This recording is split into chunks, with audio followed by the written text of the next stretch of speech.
All right, so I think the stream thinking about things ready to go though. So hello everybody, Megan ZardX here, back at it again to give you another very exciting podcast episode. That being my ZardCast episode 91. And my goodness, whew, man, it's been some kind of a past few weeks for Nintendo. We talked about some of this stuff in the last episode though, but oh man, recently, oh shoot, we got some things to talk about. From them dropping that Nintendo Music app to them to shadow dropping Xenoblade Chronicles X out of nowhere. I was like, oh my goodness gracious, though. We'll get all into that, Steven, and a whole lot more. But how's your week been going, man? It's been good. We finally closed on this house. So yesterday I was basically at the moment I got out of work constantly helping my dad move and this and that. So my next week is gonna be basically like entirely helping with the move. But I had a bit of free time today. Oh wait, so are you taking off from like work and stuff for No. it? Oh, no. Oh, My okay. So it's just my kind of my one squeezing day it off in. is Wednesday. Huh, that's funny because my day off is on a Wednesday too. Man, I don't know. Huh. Whew. Just don't throw your back out, man, because I know moving I things won't around is a pain in the butt and it's very tiresome. I help uh, people move. I feel like once every like 6 months it always feels like it. And man oh man, that stuff hurts. but yeah, besides that it's good. Okay, all righty. Well, shoot, there's a lot of gaming stuff we got to talk about, and then of course we got some Marvel news to talk about because it seems like Marvel Studios and stuff they dropped a big one on us, Steven. Though, so we're gonna spend at least a hot second up on that segment, at least a little bit though. But before I get into any of the traditional topics we normally talk about in the pod, I have a little bit of a mini channel update. Now, normally in terms of videos you can normally expect to see on my channel, obviously you're listening to the ZardCast podcast right now. We do that bi-weekly on Sunday nights. There's my Tuesday collection reflection videos where I talk about any given game that I have in my collection and just give my thoughts on it. Then I have like my Zard thoughts I can randomly drop in the middle of the week, depending on whatever I feel like talking about. Just throw a quick video out there. And then I have my gaming topic discussions that are weekly on Fridays. Depending on what's going on in the gaming sphere, I'll talk about something. Those are usually my four core pillars. But tonight, I'm bringing an announcement that we're introducing another core pillar to those other four that I normally do. And yes, I'm starting up a new series called NSO Versus, where it's going to be me versus Steven competing against several different Nintendo Switch online games, anything ranging from the NES all the way up to the Game Boy Advance. Anything that's involved in those NSO apps, we could be playing any given ones. It's going to be me and him going against each other. Got like a little series that's going to be going on. I'll pick a game one week, he'll pick the game the other week, and we'll just go back and forth on that thing though. So what the plan is, I'll be releasing these things on Sunday nights, on the nights when we're not having the podcast. So the podcast is bi-weekly. We do that every 2 weeks. But with this NSO versus on our off week, I'll have it's going to be recorded, edited video, and I'll drop it like a premiere. So kind of act like a live stream, but it's technically not. It's all recorded and edited and stuff. So yeah, that will be bi-weekly. So at least on every Sunday night, either we'll be live here talking to y'all on the pod, or we'll be doing some kind of a NSO versus on Sunday though. And Steven, I, without giving anything away, because I know you like talking about spoilers though. This kind of hype them up. Just kind of give them a little feel and the vibe. Don't talk about none of the games. Give them a little vibe check. Like, how are you feeling in this series? I suck at old games. Well, you heard it here, folks. Man, I'm gonna sweep this dude pretty bad in this series. If he's gonna talk about his game like that, then oh my goodness. Like to see Um, you try. Nah, man. I was thinking you were gonna boast yourself up, be like, nah, man. I throw down the t-shirt, the towel, or whatever. Though, like I'm about to take you in these gauntlet of games, though. But man, you already threw yourself underneath the bus. Alrighty then. There's What? nowhere to go but up, yeah. All right, alrighty then. So yeah, so you have something cool and something great to look forward to on Sunday nights every single week now. So consistently now on my channel, you can expect a video on Sunday, Tuesdays, and Fridays, unless I throw something out there like on my Twitter or whatever though. So You have all that cool stuff to look forward to. All right, that's it in terms of the channel updates. So now we're going to go ahead and kick things off with the usual shenanigans that we do in the pod. So without any further ado, let's go ahead and jump straight up into that pop culture segment.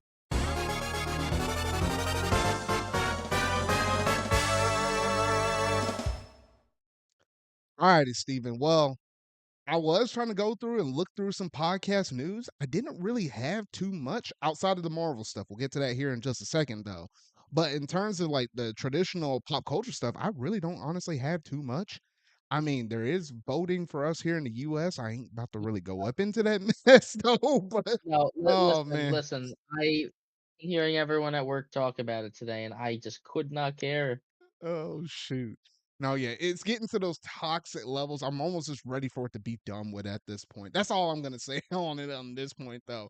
But if you hadn't vote, you can vote. You don't have to. I'll just leave it at that though. But I will say this while we're already here on this subject though. Did you hear about that one dude that apparently was holding on to a squirrel for like a long time, and then like I guess some person got upset or something like that and caused them Yes. to that's like the only pop So, culture thing I could possibly think of, and it just hit me at the ninth hour. okay, so there was this woman that was mad that a squirrel had more followers than them. So they put in a complaint which caused the squirrel to be killed. See, now that's messed up. I know the squirrel ain't too far from the family tree from a rat, but if you getting jealous of basically a furry little rat, I don't get it, man. And I mean, what didn't wasn't there something about them being possibly bit or something? Yeah. And I, It I was about guess checking for rabies. It was about checking for rabies, which you can only do once it's dead. okay, well that's a legitimate okay concern though, but like if the dude never got bit who owned this stinking squirrel, I mean, I really don't honestly get it, to be honest. Yeah. I don't know. People got some weird old pets. If I were gonna get a weird pet, I wasn't gonna get no squirrel or something. Like I'd be one of those people that if I could own a tiger and you have to raise that thing up since like a little what cub or something. You don't want to just take no random old tiger or something from the very beginning though. But if I were to raise a wild animal, I'll raise a tiger or something that could defend me, and I could just be like, have at that person, get them off my lawn or something like that, and then just do it though. But a squirrel, I don't know. But it's kind of tragic. I guess that's like the closest thing to like Harambe. Remember that thing way back when? Uh-huh. Mm, I don't know. But yeah, no, that's literally like the only thing that I could possibly do though, or possibly could say about it though. But what was it? Oh, and there was a couple of things I also managed to pick up as well. That is, I might as well squeeze them in here because I don't know where else in the show I'll squeeze them in at though. But I did manage to get a pre-order, and this is the reason why I got it up on the screen. That Analog 3D, remember, we were talking about that in the previous episode. I did manage to get my pre-order in for that one. It wasn't as hard and complicated as what I thought it would have been, but that stupid black controller, man, I don't know what the heck Amazon is doing with the pre-orders or whoever's 8-bit dough, whatever. The black controller has not gone live yet, and I want that stupid black one, and that white one is the only thing that's up on pre-order right now. And I'm like, what the heck? And I hadn't checked it recently though, but it's been like that for a hot second though, Steven. But do you ever see yourself getting your hands on Analog 3D? I feel like that sucker's still up for pre-order. Maybe honestly, only because getting an actual N64 is just a little, I don't know, it's not practical. Yeah. Well, maybe not for you because of the fact that you weren't an N64 kid growing up. I more so was. So I that kind of played them makes it on Virtual Console on Wii. but it ain't the same experience, Steven. I know it ain't, but still, like I did play the games. Okay. But yeah, I managed to get that, and I also managed to get that and I sent you a picture on this one, that Master Sword replica, like this 1-to-1 with Link's Master Sword. I did manage to pick that up as well. I almost forgot about it for a split second. I ordered that sucker in the mail, but I did manage to get my hands on that. And whole shoot, that thing is bigger than life, and I love the detail on that sucker as well, though. I would have done an unboxing for it on this actual channel, but the thing was so big, my recording studio that I normally would do for my unboxing stuff for like limited editions, it wouldn't have done that sword justice. So I feel bad about it though, but I just couldn't. Yeah, it looked big. Yeah, and I kind of want to swing that sucker around though, but I heard like the delicate paint up on there and stuff. Like I really don't want to scratch it, so it's just kind of laying up on the side where I have most of my amiibo and stuff stacked up on the shelf. At some point, I'll get it properly displayed and stuff though. But that's really cool. I've been seeing some people go hands on with it as well though. But that honestly, that's some good stuff right there though. All right, I think that's about everything I wanted to ramble on in terms of short little stuff, since we didn't really have much of a pop culture segment though. But Steven, let's go ahead and bring out that Marvel news right now.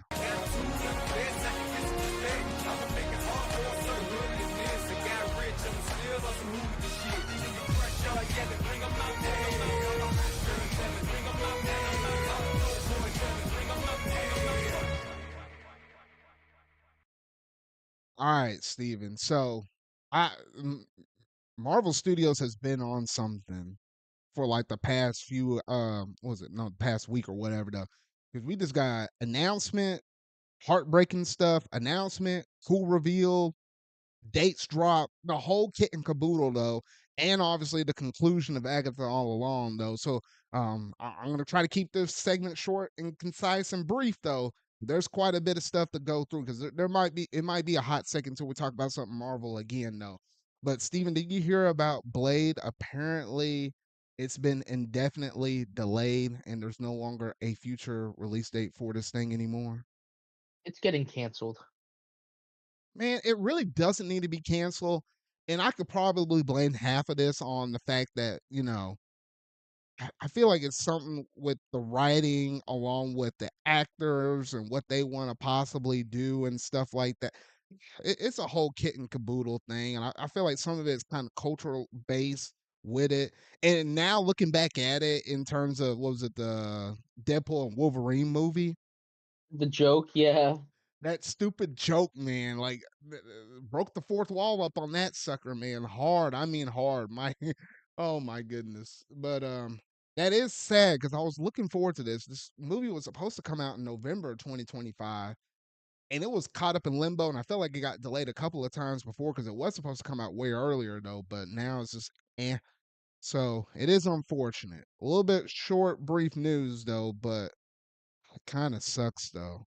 Were you gonna see this in theaters if it were supposed to launch like normal? Probably. Okay, okay. Well that's good to hear at least. That's good to hear. So yeah, that's all I Yeah, have to Zard. oh, what? I was just gonna say it was announced in 2019.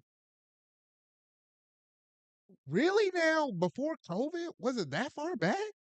Yes, it was announced that far back. My goodness.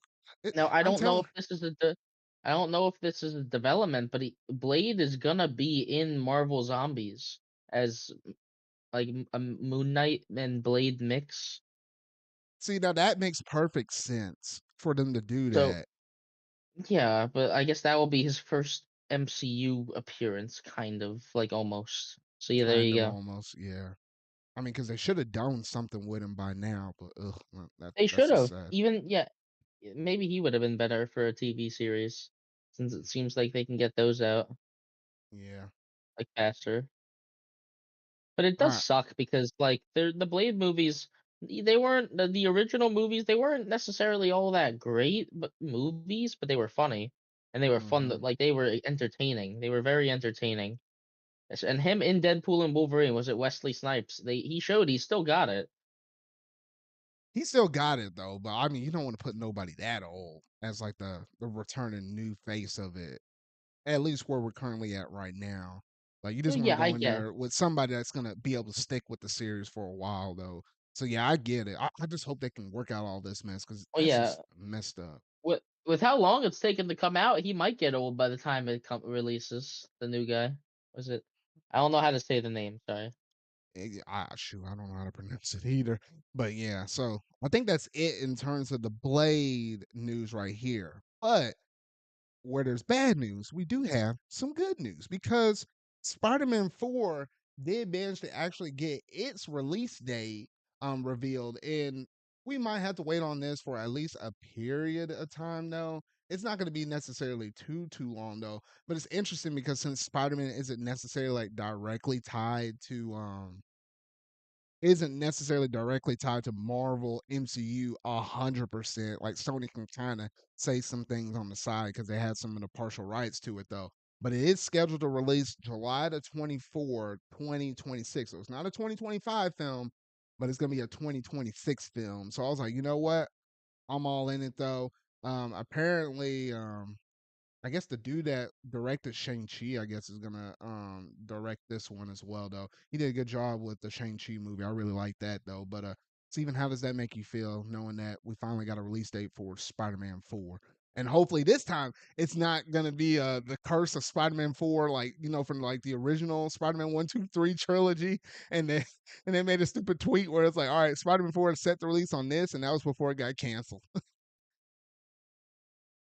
I am just kind of worried because originally, if the rumors were true, this was going to be more of a street level story with like Kingpin and Daredevil and like Black Cat. That's what it was originally supposed to be. Because he was a little bit more down to earth at the end of No Way Home. Had to do make his own suit again, this and that. But then apparently now the rumors are that it's gonna be some kind of like multiverse movie again, which I really don't like how they just overuse the multiverse stuff with Spider-Man recently. Well, I mean, I hadn't seen anything in the rumor mills, and I'll see some stuff if it runs across my timeline. I don't try to dive super heavily Well, up in there, otherwise, I get really spoiled though. But I hadn't seen I too don't much. But I mm. don't want to spoil Venom 3, but it's got a lot to do with what happens in that movie. Oh, wait, have you seen Venom 3 yet? I haven't, but I've basically been spoiled on everything due to Twitter. Gosh dang it, Steven. I mean, I'm thinking about it. I may see it in theaters. I don't know. Oh wait, I do have my birthday coming up. I might swing by the theater. I might do that. And We'll see. and there's also the fact that it's gonna release like right after Avengers Doomsday. I don't see it being a normal story if it's taking place right after that movie, but I might be wrong. Mm, it might. I guess it'll be that filler movie, kind of like what the Captain Marvel film was in between like the two Avenger movies from Infinity War and Endgame. It might be something like that. I don't know if it's gonna have like big, really strong implications in it, or if it's kind of like, oh, the time period was set almost slightly before the movie or something. Who's to say at this point? We're kind of shooting in the dark. We're kind of far out on this thing though, but I don't know. We'll see. We'll see though, because 2026 gonna have some good movies dropping out that year. But yeah, I I think hope they do something good because Tom Holland's Spider-Man, I wouldn't say that he's necessarily the best Spider-Man, but he got better in No Way Home. Like slowly getting better. I say But he's an now, enjoyable Spider-Man, at least for me. yeah, at least now, yeah, the rumor is that Spider-Man 4 is gonna be like the main villain is gonna be Null, who is the villain of Venom 3. Hmm. And like, Could be. Null is like the king of the symbiotes. He's like a big deal. But I don't know. Hmm. Okay. All the rumors that I'm seeing are based entirely on the multiverse, which I don't like, if true. I just want it to be like a nice Spider-Man movie again. I feel like it will to a certain level or degree because remember, nobody really remembers who he is at this point. It's not like he can kind of reach out to other heroes that we currently know about right now because Exactly. of the It should be implications of street what level. happened. So it's going to be street level. It might be a street level twist, but I still feel like it'll be more classic, kind of like what some of these upcoming movies we have dropping out in 2025. So I don't really have any issues or concerns for it, me personally. We'll see. We'll have to wait till that first trailer though, but I think it should be good. Should No, be good. I would love for it to just be like a nice, good, down to earth movie. Yeah. Alrighty. Well, that is it in terms of that short, sweet, simple little information and news on Spider-Man. So bad Blade news, good Spider-Man 4 news. And now we just got the recent conclusion of the Agatha All Along series for Disney Plus. Steven, I know you hadn't gone through and watched any episodes on this. Is that still correct? Yes, but I know a little bit about what happens, mostly just well, I'm not gonna go into details, but just about relatives of characters that we already know. Okay, yeah. So, and I do like how literally the theme Agatha All Along, which if you heard about that theme in the original WandaVision series and stuff, like that was a little catchy tune. And literally, if you look at the title for this series, it makes perfect sense by the time you get all the way to that very last episode, though. But I won't spoil it though. But in terms of my short little mini review, without giving away spoilers, if I had to give it a ranking scale, I'll give it a 7.5 out of 10. There's a lot of things I did like and enjoy, and it definitely kind of kept you in suspense and kind of had you thinking and wondering what could happen next. There was some decent comedy. I love Agatha's character and stuff, though. So there's a lot of good things I think the show did well. There's some other things in terms of my own personal beliefs that I didn't like how they forced some of this stuff up in this show, though. But I digress. This is Disney at this point, though. You got to include certain elements up in there to you know be inclusive to other was it inclusive to other people watching the show. I'll just leave it at that though. And if you've seen the series, you probably can figure out exactly what I'm talking about though. But sometimes that stuff just feels like it's forced up in there, and it's like, what the heck? I don't know. I'll leave it at that though. Outside of that, the storyline beats is really cool.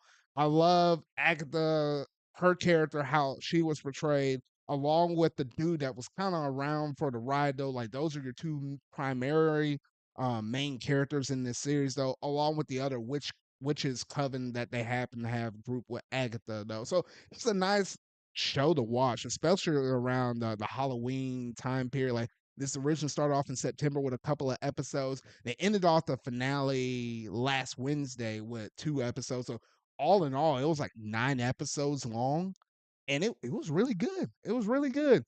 I think what was it, the last show that we had before this, Steven, correct me if I'm wrong. I think it was Echo. And I did love the heck out of Echo too. And it was like a little bit more mature rated as well. So far, so good on these Disney Plus series. Like they're not dull and they are pretty entertaining, but they kind of keep their stories confined. It's not like they're directly tying into some of the movies we've seen in the past or what could possibly be in the future, though, at least as it stands right now. Because this is the first quote unquote show that's dubbed as Marvel television. Yeah, I'm sure that it's not gonna. I'm sure that they're gonna try to keep the shows separate from now on. They learned their lesson. And if they do make some inclusions with the movies, I feel like it will only play into movies where it makes perfect sense. Like, for example, let's say in the future there is a movie based around Wanda or something like that. I'm just throwing a what if, not saying it will. Then it will make sense for them to make ties to this show specifically, but not in like a whole bunch of other shows and stuff, in like terms of a multiverse or whatever, or directly make ties to Avengers or anything like that. Just small little things, and I think that's tolerable, which you can kind of do in recaps and stuff. But yeah, honestly, really good show. Highly recommend it if you hadn't gone through and watched it. Give it a shot. It's pretty good. Any other last things on the Agatha All Along series, Stephen? No. All righty then. And that, ladies and gentlemen, leads us into the big bang kaboom that they managed to drop out because now we know the full entire slate of all of the Marvel shows and slash or movies that is slated for 2025. And Stephen, have you seen? I'm about to say all these titles now, Stephen, though, but have you seen the list? I'm just curious. Yes. Okay, okay, good. At least I ain't gonna lose you on this though, because man, I'm ready for 2025 at this point though. So starting off in January, I'll go through all of them, just say all the names, and then we'll pick them out one by one, say what we're kind of excited for or hyped about, or anything else in between those. So January 29th, we had that Spider-Man animated show, which technically is supposed to be like a prequel to Spider-Man Homecoming, like the first one that we had in the MCU. So Mhm. that's pretty cool. February 14th, Captain America Brave New World, the movie. March 4th, we had Daredevil Born Again, the show. Then on May the 2nd, you had the Thunderbolts movie. Then on June the 24th, you had the Ironheart show. Then on July the 25th, you had Fantastic Four. What's the little First First steps. steps? First steps. There we go. My wherever I'm reading this thing off of has some small old text. Then on August 6th, he had Eyes of Wakanda, and that's just like an animated. I'm not sure if that's a full blown series or that's like just like a one special episode or what. Don't know too many details on that one. Then you have Marvel Zombies dropping out in October. Makes perfect sense with the spooky season. And then to end things off in December, you have Wonder Man. And Steven, I was looking at all these different titles for all these shows slash movies. We literally gonna have something MCU happening, whether it be the shows or the movies, every single month, except for I think the month of November, which is Yeah, wild saying which means something. we're basically back to how it was in 2021.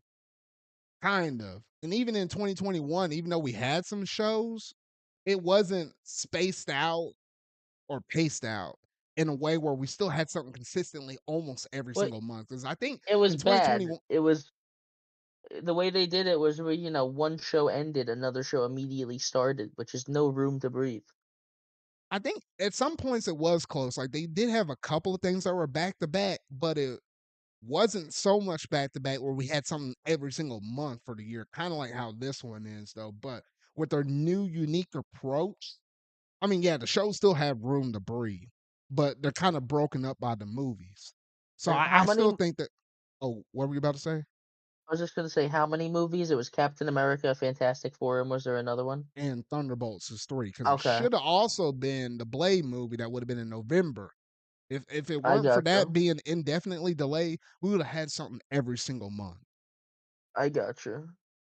But yeah, no. So three movies and about six different shows or And special episodes. when does What If season 3 happen again? Now, oh, and that's the other thing. That was the 2025 slate. What if season 3 is in December? So we had that so what was it? That's next month. And that's when the train gets going though, because we had that in December. That's gonna flow into the Spider-Man thing in late January. Because I think What Yeah, If season two had about what 8 episodes or something, and I'm something not like even that. and I'm not even all the way through watching season two because I got all the way up to the Christmas special. And I didn't manage to finish that episode before the holiday season ended. And I was like, dang, this is gonna feel weird as watching this holiday episode in the What If season, not in the holiday Yeah, season. So now as soon as Thanksgiving is over with, I'm gonna try to get to the rest of season two so I can be ready for y- season three. yeah. Because now it'll be the holiday season again, and it's kind of funny. What If especially is one of the ones I'm more interested in, mostly because I like the animation, and I actually do think it's pretty easy to just jump in without knowing anything about the MCU and and enjoy it. Or like, you don't need to keep track of where the MCU's been recently. You could just, you basically just need to know stuff from the first three phases and you're fine. Oh yeah, that's for sure. Because there's some things and some references will make to some comics where I'm like, oh okay, I can kind of recognize or see what they're doing with this, and like spinning different what if scenarios though. But other ones, it's like, hey, you're just sitting in and you're just watching this as almost like a Saturday morning cartoon, almost to that level of degree, though. So Well, yeah, yeah, they got some good stuff. there are some really interesting ones, like the one about what if Star Lord Peter Quill, like what if his dad came to Earth, and like basically like what if as a child Star Lord met his dad and like the invasion of Earth started there. Yeah. Like So there's a look, lot of a lot of interesting things where you see like heroes like Thor come to Earth way earlier than they usually would. It's a really interesting series. It's probably my favorite thing, probably my most anticipated thing coming up. And Marvel Zombies is kind of the same people, so there you go. yeah. So I think looking at everything that they have slated between the What If and December of this year, rolling to all of those 9 announcements for 2025, I think my most hype things show wise, let's just say show wise. I've been really looking forward to the Daredevil show because I remember watching the original series on Netflix, and that was the hot stuff back then, though. So I'm wondering if they still got that flair going into that when it drops out on March the 4th. So I'm really looking forward to that, and I'm really looking forward to Ironheart. With it being kind of like the girl that basically had some of the same gadgets, some of the technical know-hows like Tony Stark and the Iron Man series and stuff. So I'm kind of curious to see how her story plays out, and how different it's going to be from Tony Stark and stuff. So yeah, I just like the tech stuff, the way how they portray Tony Stark. So I'm kind of curious to see how it's going to play out with her. And I think that's it for the shows that I'm really hyped for. I'm curious to see how Spider Man plays out. It should be good. I mean, I shoot, even in that teaser trailer, the dude Spider Man knocked the dude out with a brick. I was like, God, Yeah, dang. that was a little brutal. I don't like how the animation looks. They're going for a more simple look, but it's way too simple and Mhm. looks a little jarring. Like, yeah, I'm fine. I like cel shaded animation. I like stylized animation, but like the backgrounds are way too simple, and the characters really don't look all that interesting. Mhm. It Yeah, it's probably gonna be fine. Obviously, you need to make like certain like you need to make certain changes for a TV show compared to like an animated movie or like an animated short that you can not take as much more much polish with. budget. It's not going to be But like a Spider Man multiverse, not yeah, multiverse, a Spider Verse movie. It's not we'll going to be see like though. that. If that's I what you're thinking. Yeah, Don't let your eyes trick you. I probably will watch it though, just because it's a Spider-Man show. I usually like those. We'll see though. Um, there's a lot of other interesting stuff. Captain America and Fantastic Four, those two movies, I am definitely going to see. Thunderbolts is a maybe. And besides that, most of those other shows I don't really care for. Wonder Man's kind of interesting because Now, it's Wonder like Man is that big what if. I'm like, I don't really know I too much about him. I never heard about him in the comics. I had to do a little well, dirt digging up on this dude, but but this show it looks like it's a guy playing Wonder Man. It looks like they're going for a completely different thing. Which this is probably the most grounded thing in the entire MCU to the point where I didn't even think it was MCU. yeah, I mean, because when you were looking at that trailer, I mean, it kind of gave you a little glimpse, but it wasn't really deep at all. Like it was kind of like scratching the surface, to be honest. It It's wasn't. probably gonna have like superpower stuff in it, but like it looked like a normal guy, like normal actor, just going about his Oh, playing it's this kinda like character. like the origin story, like how, some characters get their powers and stuff. 'Cause I think here lately, most of the movies we've been getting, it's like you already seen them with their powers or it's already kinda been explained, or like even with Spider-Man and stuff with his stuff, it's like everybody knows that origin story, so you don't have to see the origin of the character again. This Wonder Man might be one of the first heroes we had in quite some time where you actually have to see the dude start off from 0 to where he's currently at, where him being a hero.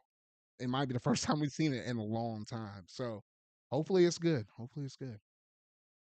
Um, Outside of that, Steven, was there anything else in this list? I mean, movie wise, I think I'm looking forward to the Captain America. That one is probably my number one most anticipated. Number two is a Fantastic Four. And then I think it'll be Thunderbolts in that order. But I'm still looking forward to all of them. But was there anything else you wanted to say on this upcoming slate for 2025 movies and shows? Nah, it's looking promising. I just hope they follow through. All righty then. Well, that's gonna basically do it in terms of all the Marvel news, man. They hit us with a big one right here, though. But I'm glad we got a lot of stuff and a lot of expectations laid out for a lot of these upcoming shows and films, though. So I'm here with it every. Hey, at least now I have something to consistently talk about in the Marvel segment. The second we roll from December onward, we got something to talk about in this segment of the show. If not every week, at least, or not every week, every episode, at least every 2 episodes, I have something to say. All right, man, that feels good. It feels good to have some Marvel back up in me, though, especially going through some of these drought periods of this year, though. All right, with all of that being said, now let's go ahead and transition over to the next major segment of the show, that being what's in the gaming news.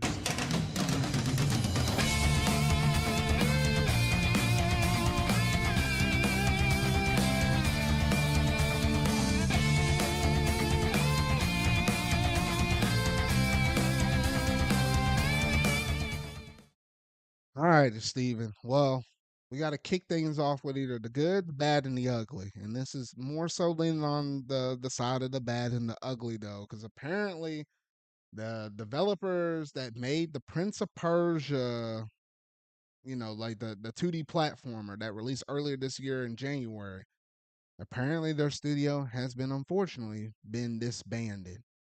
It didn't hit sales expectations internally for them to be able to kind of keep them around. They allowed them to work on the rest of their DLC plans and stuff until they got to the end of their little roadmap thing that they kind of created, though.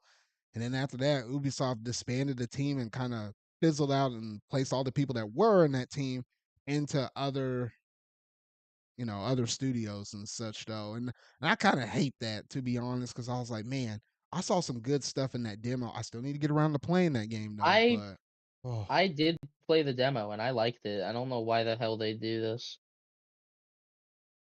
man, I goodness. And they even proposed a sequel at some point, and it didn't get greenlit, though, because I guess, and I feel like this is more so, and Ubisoft has been going through some stuff this year, as what we kind of talked about in some previous episodes. And this is just like one more thing to add to that list. Like, obviously, we already heard about all the stuff with Assassin's Creed Shadows and stuff, and how the craziness is going on with that, and the fact they're delaying that to February of 2025 and all of that stuff, dodging the holiday season, which they really need to drop the game up in that. But the fact that I was like, this is actually, in terms of quality, in terms of the games, this is probably one of the best things that Ubisoft has put out this year. But unfortunately, everybody knows the Ubisoft formula at this point, Steven. It's whenever you look at a game, it's like, okay, it launches for that $60 MSRP price, right? And then you know that it's an Ubisoft game because you see that Ubisoft logo in the bottom, was it left or right corner of the box art? And it's like, oh, I can wait 3 to 4 months later or give it some kind of amount of time, and this game will eventually get priced down to about $20. It almost never fails for an Ubisoft game. And I feel like for a lot of people out there, they might have looked at this game and probably had that same mindset. And the fact that obviously it was a Prince of Persia game, it's not the Prince of Persia game that a lot of people wanted, like the 3D ones, though. But the fact that it's also been a 2D platformer, some people say some things about some 2D platformers here and there, though. But add those few things together, and that's kind of where we're at with the sales of this series, though. And it's just sad and disappointing, to be honest, though. Like, I feel like we've seen quite a bit of studio closures this year where there's not hitting Yeah. internal sales targets or anything else in between. And it sucks because yeah, the game's fun. It's a good game. Right now it's actually at 23.99 on Steam. Oh, is it? I was kind of waiting for Yeah. this thing to drop down to $20. I might pick it up after the And like show. I was and kind like of with waiting for it to and drop. Ugh. I just don't like how it does like the whole, it's got a complete edition with skin packs and deluxe DLC and all that. Like, I don't know. It it's I guarantee it's a good game, but it just sucks how they did a story DLC and they're not going to be able to do another one because I'm sure they wanted to do another one. Yeah, because I mean, they I don't did know. try to greenlight that sequel and it got denied. Yeah. So With this and also Mario plus Rabbids basically being donezo. What is Ubisoft doing? apparently, there's word on the street that they're trying to, make another Rayman game, though. But I'll believe it when I see it on that. Well, no, it was confirmed that they're working on a quote unquote new Rayman project with Man, the I'll believe it original when like I see it. That crusty old man. Ain't well nobody yeah, like. it could get canceled, but Ubisoft themselves did confirm it's being worked on. They kind of had to. I mean, they kind of had to Um at this point. They're sitting in the hot seat. Have you seen them shares? yeah, listen, Ubisoft isn't we already talked in length the last time about how Ubisoft is in hot shit right now. Um this doesn't help their case. This is bad. Yeah, this is just an objectively bad thing. No one gets, now no one gets to play a sequel, no one gets to work on one, no one gets to make any money. Like and the this is just I don't get why companies make these types of decisions. Just let them make the goddamn game. What else are you gonna make them help with? You gonna make them help with the fucking Monopoly app? Like that thing is probably the only thing passing out their That's stupid the paychecks. only So that reason. Yes. Monopoly app makes way too much money for its own good. It's kind Yes, of and it dumb. annoys me. It irritates me with how much money that game makes. But yes, like overall Ubisoft, please learn. Yeah, they gotta learn. Hopefully, they learn some stuff, and they have to change their mindset of how they release their games, how they treat their DLC, their microtransactions, how they release the games in the sense of, hey, are we going to put it everywhere on day one, or are we going to stagger this mess out? 'Cause I hate when they stagger that mess out. For example, with Prince of Persia, this game right here we've been talking about, it was available on the Ubisoft or whatever their little platform is, and Epic Game Store. I was like, there's no way I'm getting that mess on Epic Game Store or their thing. I'm waiting for that mess to come out on Steam. And it took them like almost 6 months later for them to drop that mess. I was like, that's just ridiculous, man. So yeah, so honestly, they need to fix some strategies on that. Get that mindset out of people's mind of saying, hey, we're gonna price drop our games, not too much, not too far out from the original release, and then we're gonna drop it down to 20. They need to change that mindset, kind of closer like what Nintendo does. Like at least hold their value, so that way at least they're making a bit more money. Like shoot, a lot of things needs to be fixed with Ubisoft. A lot more things than what we have time to talk about in this show, though. So hopefully they can figure this mess out, though. And hopefully those people that made this game are doing some good works. If they're doing another Rayman game, it's what some insider people have been saying. I don't know if that game's gonna be good or not. I ain't a big Rayman fan, but whatever. All right, next up. Oh man, we go from one disappointing thing to the other. We might as well go ahead and knock all these out, Stephen. Though, because Encore, man, I thought next time we would have been talking about this thing on the show, it would have been them releasing that free to play model mess, though. But Encore 2, baby. no, no, they canceled that mess. They're like, no, we're not just gonna cancel the game and wipe it from existence. Shoot, we're wiping the people that made that sucker too, because they went ahead and closed Firewalk Studios, the people that were developing this game. They said, you know what? This mess is bad. So bad, you made a mockery out of us. You had everybody in the industry talking about us. We're just gonna get rid of this machine that made this game. And oh man, that got people feeling some kind of way. How did it make you feel? The announcement of the shutdown, you mean? Yeah, the shutdown. It made me feel a sense of disappointment, honestly. Disappointment that they couldn't make something better, disappointment that Sony couldn't salvage it. Like, there's a lot of things, a lot of confusing things. Like, I don't know if you remember, Sony put upwards of almost 500 million into this game, and they're just willing to let that be a big hole in the ground. They're not trying to salvage it or anything. That No, is man, that's very more than weird. 5 million. No, Like, this this thing must have has to be been close to like a no, hundred something million. I'm no, kid you not. no.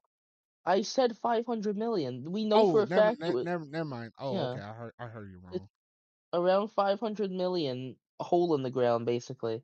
It's nothing. Like, why the hell would you give up on this if you're Sony? But it must have really just been that much of a disaster, which honestly, this probably was the best decision. You don't got to deal with, this game already has such a bad reputation, and this studio will always be known as the studio that made Concord. And I'm sure it was their decisions that were the reason this game took 8 years to come out, and also their decisions it came out the way it did. I, But Sony was also trying to hype this game up as their next big thing instead of just letting it survive yeah, because they spent too much money.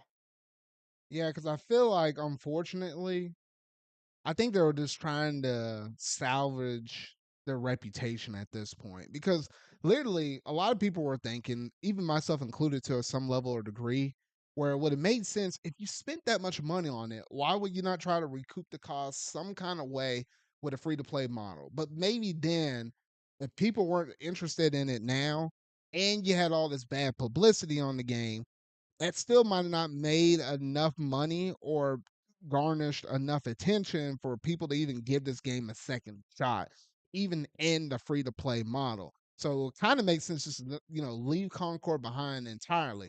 But to go that extra mile and that extra step to say, you know what, we're just gonna get rid of the whole entire company that has made the Concord brand, Firewalk Studios, to say we're just gonna shut them down entirely. It's where I felt like they might have taken it a little step too far though, because I feel like that's almost like the same thing as saying, you're going into the kitchen, right, Steven, and you're gonna make a batch of cookies, right? And you got some chocolate chip cookies. You're a chocolate chip person, right? Yes. Okay, good, good. So, all right, so we were making a batch of chocolate chip cookies, and you got the recipe, and the recipe told you, hey, you got to put you got to put your sugar up in here, you got to put your flour, all your chocolate chips, all that mess up in there, and you pull the cookies out, you take a bite out of it, and you say, this is disgusting, and a lot of people's first Mm. reaction would be throw the cookies away and get a new recipe and cook it again, right? But Sony looked at them cookies and said, you know what, this tastes so nasty. You know what? Forget it. Not only we're throwing these cookies in the trash, we're throwing the oven up in the trash. We're busting down that thing, breaking it down, You and know we're gonna what? The whole buy house. ourselves, yeah, and get rid of the whole entire stinking oven and try to get a whole new one. Yeah. And I'm Yeah, like, what burn the down heck? yeah, yeah, burn down the house. It was the house's fault. Like, Well, no, that's no, no, the no. type They ain't of gonna no, Steven, they mentality. ain't gonna burn down the house. The house is Sony. They can't afford that. You got Insomniac, Fine. Sucker Punch, and Yes. all these other ones Yeah. up in there. I get what you're saying. That's like yeah, that's like someone taking a sledgehammer to their oven for burning something. Yes. Oh Like, no, it was goodness. you. It was your fault. Either way, it was a lot of bad factors that led to Concord's death and the studio's death, but I can't help but smile knowing that this will send a ripple effect throughout the industry not to do anything like this ever again. Hey, just don't catch yourself trying to chase after trends. Is the moral of the story. And I like Yes, how exactly. they had that big old long statement. I ain't gonna reread it again though. I talked about it in one of my Zard Thoughts episodes though. But in that statement, they said they're gonna try to take some lessons learned from this. So I'm like, are y'all really gonna learn some lessons? Even though y'all said y'all gonna try to implement what you learned in this to all your other live service initiatives. I'm like, we'll see how that all goes out though. But all in all, this is unfortunate for all of the people that did lose their jobs at Firewalk Studios. I do hope they manage to land on their feet somewhere else where they'll be a lot more appreciated for, because I do feel like the people on high, especially that one dude that saw this game and say, you know what, we need this to be a PlayStation game. We need to have this only on the PlayStation 5, even though they dropped it also on PC as well. Like, I wish there was a little bit more accountability in terms of the higher ups that make these decisions and stuff. Because had they not been bought out by Sony, who knows? They might have put this game out or Firewalk Studios before they were acquired by Sony and stuff. They might have put this game out faster than what they did in terms of what Sony wanted. And honestly, if the game came out sooner, who's to say that this game could have been a bigger hit or could have done at least a little bit better than what it currently was doing in today's age, where you have all this extra um uh, you know extra competition and stuff within the hero Yeah. shooter genre. So I who's to say once Sony had their hands up on this mess? I think the fact of the matter is it was in development for 8 years. This game And kind of has that's gone is entirely too long. this game is stuck way too in the past where Overwatch was the biggest game. It doesn't understand that it's an entirely different market now. Like, and then they tried, they originally started just trying to make a Overwatch ripoff base. That's what I'm calling it because that's what it was. They just wanted to make Overwatch again, and then by the end of it, they had to add all the shitty live service shit, but they still made it $40. Nobody cared. No one wanted to play it, and it looked like there's no personality. So honestly, like everything that happened with the game should have been expected. They just were going in. I guess they were just banking purely on people buying it because it was Sony. I don't know. It was like I said, disappointing all around that this had to happen and that this couldn't have been avoided and they couldn't just make a better game. Yeah. Whatever. So I hope they all find new jobs. Obviously, I don't think the employees necessarily did anything crazy wrong. I just hope that Sony doesn't make a stupid decision like this again. yeah. At least here's hoping that that doesn't happen again, though. So sad, unfortunate thing. Hopefully, it's a wake up call for the industry, and hopefully, not even just Sony, but everybody else in the industry is able to make some lessons off of this bad, crazy call that Sony managed to do in terms of acquiring them and all the business decisions that kind of led up to this, the marketing, everything else in between. Because all in all, it was just a bad performance from start to finish, though. Yeah. Ugh. Ubisoft could take a couple notes. Yeah. Oh, they better. Hopefully. Sheesh. Alrighty. Well, with all that bad news out of the way, now we can get over to a little bit more positive, but it's still kind of sad, but it's not bad. It's sad, but not bad. That's what I'll say. But Sakurai did manage to finally drop his final YouTube video on his channel. And for literally for the past couple, yeah, for about the past couple of years or so, he's been going through and making a whole lot of videos based upon his gaming developer experiences, what kind of motivated, what kind of drove him, and everything else in between. And I love this, and I love watching some of his videos up on it. I hadn't seen every single episode because he put out a lot of videos, Steven. Like we're talking about, he averaged, I think, somewhere between like a video and a half every week. Like some weeks it was like one, some weeks might have been Yeah. two, but he was I constantly think pumping those mugs out. it's around 600, and I know he's doing compilations that are just being uploaded on it now. Yeah, so at least whenever he was going through and putting all of this stuff out, I was like, man, this dude was honestly putting some other YouTubers to shame, to be honest, though. But then you started to see some of the things he made in that final episode and the budgets that he put up in. Like, what was it, Steven? Something on the lines of once you converted the yen over to dollars, did he spend about $600,000 or something like that making all these videos? Yes, which yeah, he had people edit them. He grabbed his own gameplay from what I seen. But yeah, there's a lot of work put into it. Translators, this and that. He basically was making them the same way that he would like a Smash like presentation video. That was kind of like it was kind of like the same filming aspect, I guess. Yeah, so that dude knew how to put some budget at least up into his videos though, which it honestly had a really nice had like a nice presentation show for it, especially like even the small little things they did with like the animation of some characters or like the postures and stuff they were like using whenever they were thinking or having a brainstorming session. It was well crafted from beginning to end.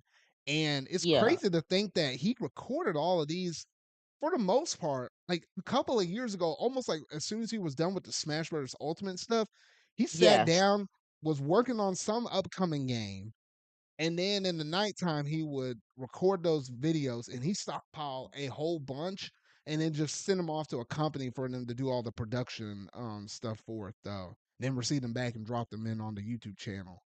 I was like, man, this Yeah. dude is So dedicated. from what I seen, that last video was recorded over 2 years ago, meaning that he's been in active development, or he's been like he was it waiting for a studio, waiting for a team, but he is working on his next game. So we know he has a game in development. We don't know what it is, but yeah, new game from Sakurai is confirmed. Yeah, and I think he said he's been working on it since April of 2022.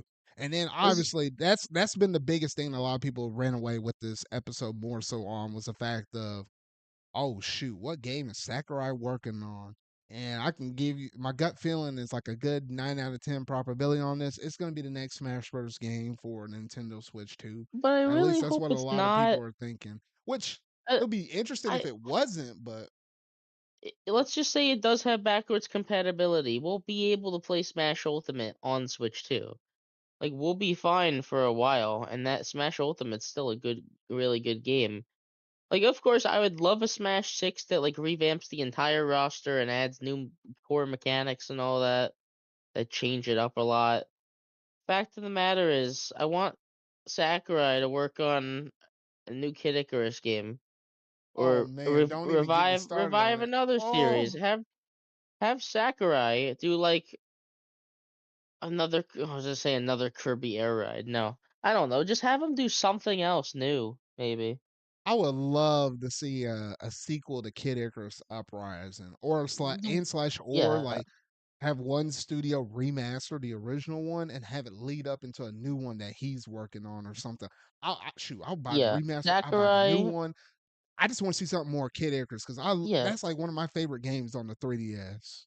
listen, Sakurai rarely misses. Okay, like whatever he's working on, I guarantee he's making something that cooks. We just got to see it.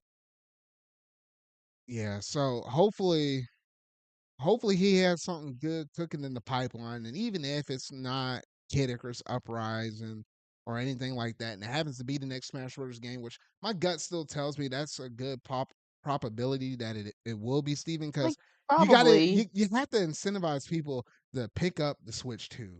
And then have like an NSO servers for it though, in order to, play your matches and stuff online though, because you want something to be a major drive focus and remind you, what was it? Super Smash Bros. Ultimate. Remind y'all, it's been some while, but it did release in 2018.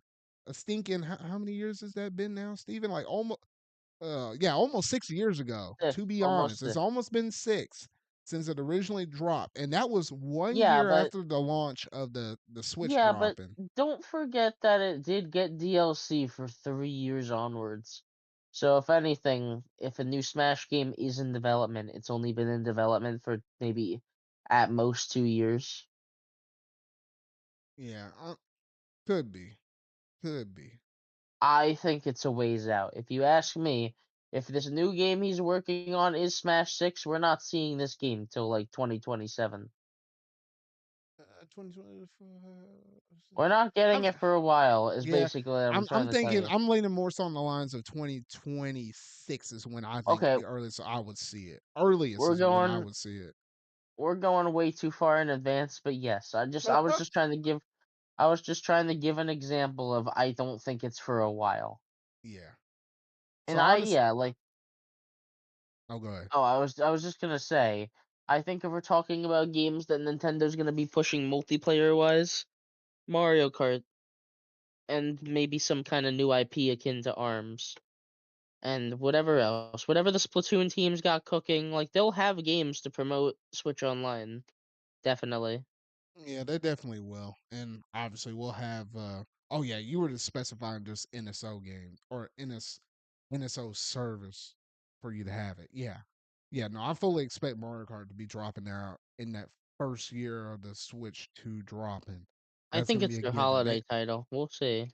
Not holiday. Shoot, I say that's closer to like Yeah, few months. Well, depend. Actually, well, take that back. It depends on when they release the system. If they release it in like July, then I'm expecting that to be a fall release. If the system dropped in fall, then it actually could be a holiday release. If they don't decide to make it a launch day game, but who's to say? I think Mario Kart's never been a launch day game. Yeah. So I'm like, yeah, And it'll probably be at least a month or two or a few months out or something like that. Whenever it Mario Kart drops. has been holiday before. Mario Kart 7 released on yeah, Mario Kart 7 released in December of 2011. Hmm. But We'll yeah, see though. But we always find a way to talk about Switch too. But yes, it whatever Sakurai is working on will be cool, and I yeah. am his videos will be extremely useful for anyone looking into game development. I feel. Oh yeah, for sure it will. I think that's the greatest takeaway on all of his episodes that he released on his channel. It's the fact that if you're inspiring to be a game developer of any kind, or even if you have the remote interest of just seeing what it is or some of the processes it takes in order to do game development, now you got a really good reference material from one of the industry's best in terms of that. And it can help launch some careers or just provide some helpful insight stuff. I wish we gotten this perspective from more people though, but a lot of people are kind of hush hush, kind of secret unless you're already in the industry itself though. So it's just nice to actually get a little bit of inside information just readily available in a kind of easy to learn format, the way how he kind of created those videos though. So honestly, some great stuff, Sakurai. We enjoyed this a little brief time that you happen to be a Nintendo YouTuber. Oh, okay, all right. I'll leave it at that though. But honestly, good stuff, Sakurai. All right, and then next up, well, we were just talking about Nintendo Switch Online and stuff, so we might as well go ahead and talk about this though. But that online playtest that we talked about in the last episode, we managed to actually get some details on it now. I ain't gonna show you none of the images because I don't want Nintendo coming after my butt up on this mess though. But the second that they put that mess out there for 10,000 people to go through and try that out, you knew that mess was gonna leak. We all knew it. And based upon the kind of footage that we managed to get, it didn't see anything like super exciting. And the more and more I looked at that footage and the information they described on it, it seemed more so to me like a proof of concept in terms of like what they possibly are trying to test out within this test.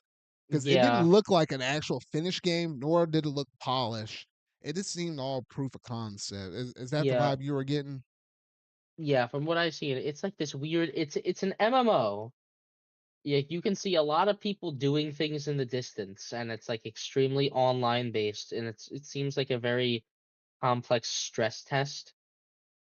The game is primarily like, as weird as it is, it's primarily like a construction game where you have to build these structures to use in this, how you have this beacon that you have to light up the environment with, and you're like slowly lighting up this whole planet with other players, and like expanding your territory and building machines that can like help you build stuff. It's a weird ass game. Um, all I'm gonna say involving this game is that I've heard things more on the negative side about it. Like a lot of people are like kind of really confused about it, like just like how to play it. Like people that have the playtest were having a hard time with it. But it looks interesting. I guarantee that whatever Nintendo's making with this, they just have an idea. This is the very early stages, and they just kind of want to make sure that the online itself works. But I do Yeah. think this will be Nintendo's not going to make something like this just for a playtest. Yeah, no, I think it was like a really well hidden. It's not like people can. I mean, yes, people did go through and data mine it though, but like nothing of like importance to what seems like an actual legit game was found up in the stuff. So yeah, so it was just kind of a really good beta test in terms of something else they might be cooking up. I mean, I don't expect Nintendo to go out there and make like a Fantasy Star Online like what was on the GameCube in the past. Not saying that that was their game though, but I doubt they're making something equivalent of it on the Switch too. But who's to say with them testing these servers and stuff, like Mm. it'd be crazy having Nintendo make a new IP for like an MMO series. That sounds wild right there. As much flack as we give Nintendo with like online related things with their NSO servers or just their online initiative and stuff, that'd be crazy to see that on the Switch too, though. But who's to say though? There's not really much more to say outside of that. Everybody's kind of scratching their heads up on this thing though.